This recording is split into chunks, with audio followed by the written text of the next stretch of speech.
After the recent SawTech Expo here in the town of Renfrew, there were some concerns over the amount of accommodations that people could use when they were here to visit. Council has now decided to create a package that would help bring in more accommodations or hotels for people to use here in the town of Renfrew. Vendors and visitors had to stay in Ottawa because there wasn't enough accommodation in the area, and they were expecting a different style of accommodation as well, and I think that's the most common thing. And lately, when out and around trying to bring in more activities like SawTech, that's always the first question. Councillor Evans was a little worried about the pricing of the package, which would cost $15,264. Mayor Don Eady, along with the rest of council, felt this type of package really supplies companies an overview and a detailed study of the town and encourages them to invest in the community.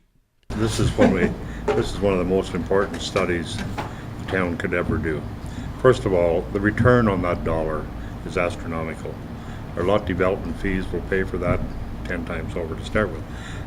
If you're a business person, like say, I'll use a name, and I won't use a name. If a hotel chain is looking to come here, there could be, this report could be sent out to 3 or 4 or 5 different hotel chains. Their head office may be in Calgary, it may be in Edmonton, it may be in BC, and all they have to go by, the town of Renfrew means nothing to them. They need to know numbers, and they need to have it done. This is what they look at to do their marketing plan. They need this type of report in order for them to make a decision. See this being done, because it's the one place that the town of Renfrew, I mean, we've got some excellent facilities, but they're not enough. So if we can get a new hotel in the town of Renfrew, I think that's going to go a long way to bringing more visitors and more events. With this being passed, perhaps in the future a hotel chain will look at Renfrew and see a worthwhile home for a new location. And with Renfrew constantly growing, it doesn't seem too far out of reach. Reporting for Cogeco TV News in Renfrew, I'm Richard Levoy.